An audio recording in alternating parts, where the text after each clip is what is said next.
with volume. This is for area, this is for volume. और आपको आपके जानकारी के लिए बता रहा हूँ कि ये दोनों हम लोग इंटरमिक्स भी कर सकते हैं। ये जो दोनों हैं हम लोग इसे इंटरमिक्स भी कर सकते हैं। मतलब सेंट्रॉइड का ही मतलब सेंटर ऑफ ग्रेविटी है। बहुत चीज़ों में ऐसा कुछ नहीं होता कि ये एरिया के लिए ही सेंट्रॉइड है और वॉल्यूम के लिए सेंटर ऑफ ग्रेविटी है, ऐसे कुछ रहता नहीं, ऐसे कुछ नहीं रहता। ठीक है, तो दोनों का मतलब एक ही है sir. Centroid and centre of gravity का मतलब है ये, समझ लो। अभी ये है रेक्टेंगल, आपको पता है इसका सेंट्रॉइड कहाँ आएगा, बराबर बीच में आएगा, मध्य बिंदु। ठीक है ना। हम लोग वो बात करते हैं कि श्री कृष्णा ने गोवर्धन पर्वत करंगळीवर उचलला होता। वो फिक्शन नॉन फिक्शन उसमें कितना है पता नहीं, पर अगर कुछ ऐसा पॉसिबल भी हुआ होगा तो हम लोग ये बोल सकते हैं कि श्री कृष्ण जी का मैकेनिक्स एकदम अच्छा था। उन्हें पता था कि इसका सेंटर ऑफ ग्रेविटी किधर है। नाही तर श्रीकृष्णाच्या आपण म्हणतो करंगळीच्या बोटामध्ये चक्र फिरतं, बराबर की नहीं, सुदर्शन चक्र। तो वो जो चक्र है उसका भी सेंटर हमें पता होता है। बहुत से लोग ना फुटबॉल होता है, फुटबॉल ऐसे उंगली पे घुमाते बराबर, बहुत लोग ऐसे गिर जाता है, ठीक है ना, नोटबुक घुमाते हैं ऐसे, तो उन्हें ना उसका सेंटर पता होता है। ठीक है, साइंस ऑफ स्टूपिड मैंने तो और कोई तो भी ऐसे ये था, वो बंदे को ना कौन से भी शेप का कुछ भी दे दो, उसे उसका बराबर सेंटर पता चल जाता था।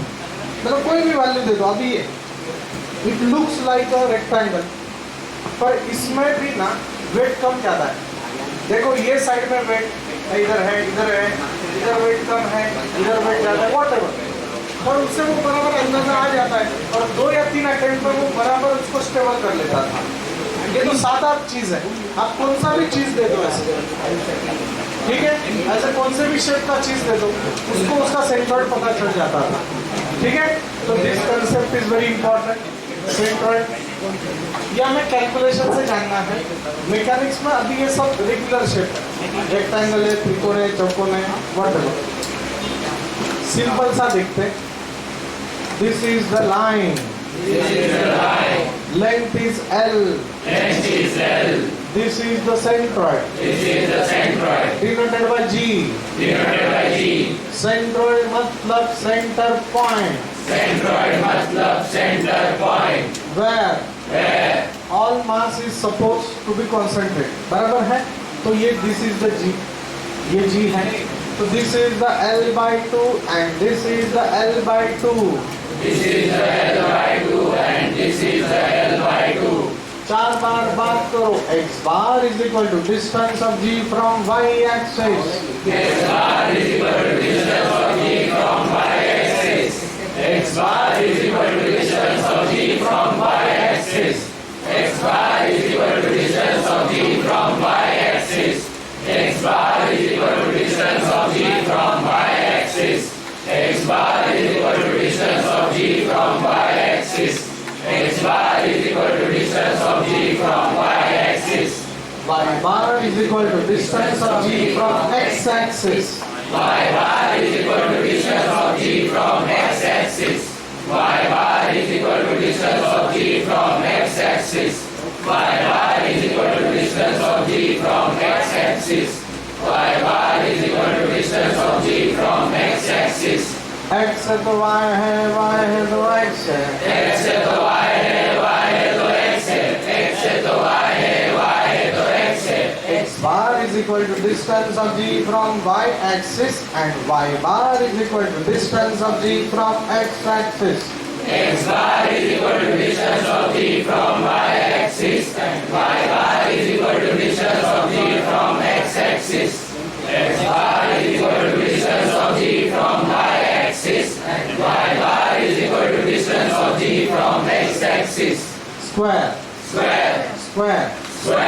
this is the square, always put object into first quadrant, This is the x-axis and this is the y-axis. This is the x-axis and this is the y-axis. This is the centroid. This is the centroid. This is the G. This is the G. बराबर है? तो ये बराबर mid point आ गया। ये mid point कैसे find out करते हैं? Intersection of the diagonal. बराबर है, डायगोनल के इंटरसेक्शन का ये चैप्टर समझ लें बेटा। आप व्हाटएवर आप रिस्पेक्टिव आपके ब्रांच में टॉप पे जाओगे, इतना याद रखना। बात समझे ना? टॉप पे जाओगे तो ये ध्यान दो। और ये ना ये पढ़ाई अभी कर लो, ये बार बार इसको प्रैक्टिस करने की जरूरत नहीं होता है। सारा कौन सा भी स्क्वायर ही है ना, स्क्वायर है, स्क्वायर का सेंट्रोइड कैसे जानना है इधर को पता चल गया, बात खत्म हो गई। दो लाइन इंपॉर्टेंट है, ये समझता नहीं, कॉलेज में पढ़ाते नहीं, बताते नहीं सही तरीके से। x bar is equal to distance of G from y axis।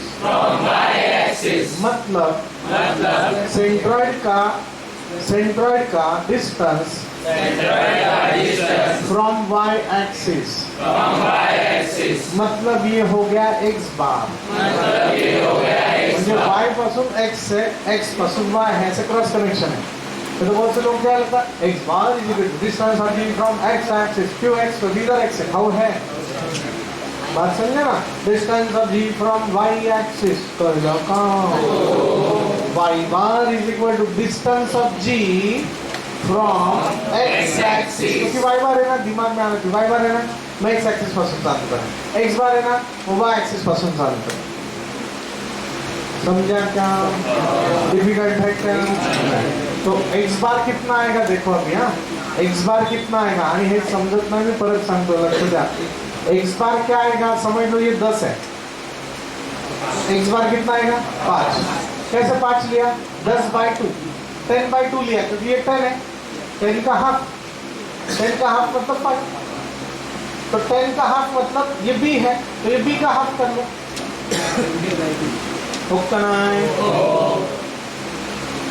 Sir y bar is equal to distance of g from x axis। बोलो y bar is equal to Distance of G from x axis। मुझे हे अंतर कर देना, मुझे इथून इतकं पाहिजे।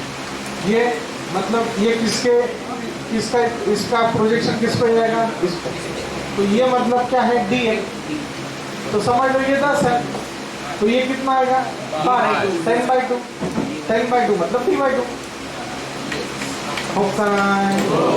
This is b/2 और इसका एरिया कैसे जानते हैं सर? b into d। इसका एरिया कैसे जानते हैं? b into d। पहला दिस इज द रेक्टेंगल, बोलो this is the rectangle, this is the x axis, this is the y axis, This is the x axis, this is the y axis। x bar is equal to b/2। x bar is equal to b/2। x bar का मतलब distance of g from y axis। x bar मतलब distance of G from y axis। x bar is equal to b/2। x bar is equal to b/2। y bar is equal to distance of g from x axis। y bar is equal to distance of G from x axis। अरे छपरू y bar को x axis बोलना। y bar is equal to distance of g from x axis। y bar is equal to distance of G from x axis। नहीं समझ लो तो time में समझना ना, लक्षण ठेवना। तो ये हो गया d/2, ये हो गया x/2 मतलब b/2। एरिया तो उसका वही है b into d। सर इसका एरिया तो b का स्क्वायर होता है, तो साइड का स्क्वायर होता है, तो बात देखिए ना, स्क्वायर रेक्टेंगल ही है, दोनों एक ही आता है। जेपा क्या कर लगा ना, क्या प्रॉब्लम है? तो ये ऐसे b/2 हो गया, ये b/2 ठीक है। आता सगळ्यात महत्वाचं, दिस इज अ रेक्टेंगल और ये खाली रेक्टेंगल नहीं है, राइट एंगल ट्राइंगल है, बराबर है? सॉरी ये ट्राइंगल है, पर ये खाली ट्राइंगल नहीं है, राइट एंगल ट्राइंगल है, मतलब काटकोण त्रिकोण है, बराबर है? आपको पता है राइट एंगल ट्राइंगल का एरिया होता है 1/2, कौन से भी ट्राइंगल का एरिया होता है 1/2 बेस इंटू हाइट। एरिया क्या होता है? 1/2 base into height. Okay sir इसका जी कैसे लाते? जी बोले तो सेंट्रॉइड कैसे लाते? बराबर है? तो आप ऐसे खेल सकते हैं, प्रॉपर स्केल से लेके खेल सकते हैं। यहाँ से ऐसे बराबर एक मीडियन डालना, बराबर है। तो इसका मध्य बिंदु लेना, सेंटर पॉइंट लेना और ये पॉइंट ज्वाइन कर लेना। इसका मध्य बिंदु लेना ये, और ये पॉइंट ज्वाइन कर लेना। इसका सेंटर पॉइंट लेना, वो आ गया ये पॉइंट ज्वाइन कर लेना। बात समझ में आ रहा है? तो ये जिधर तीनों के तीनों एक ही जगह इंटरसेक्ट होते हैं, तो वो जो पॉइंट होता है सेंट्रॉइड। वो पॉइंट कौन सा है बेटा? सेंट्रॉइड। तो ये सेंट्रॉइड है, this is the centroid. x bar is equal to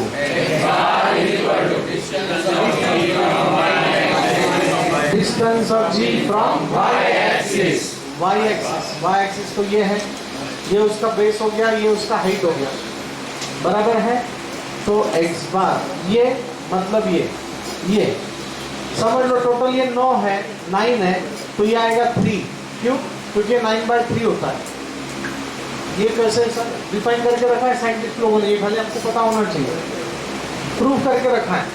तो ये क्या है, इसका प्रोजेक्शन किस पे आता है? बी पे। ये x का प्रोजेक्शन किस पे आता है? बी पे। तो ये हो गया b/3। कितना हो गया? b/3। y bar is equal to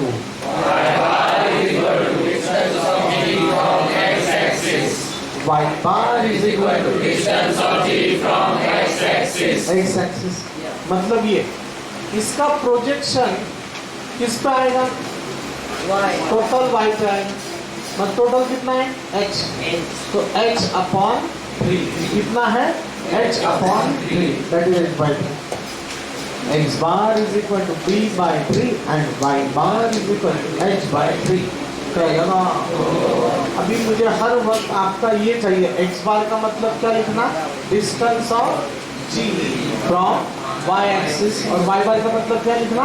distance of g from x axis. प्रत्येक ठिकाणी मला हे वाक्य पाहिजे, जे मी इधर लिहिलं ना, इधर भी यही लिखना, फिर ये b/3 लिखना, इधर भी यही लिखना, फिर ये h/3 लिखना। मैं आ रहा हूँ देखने के लिए। लिखो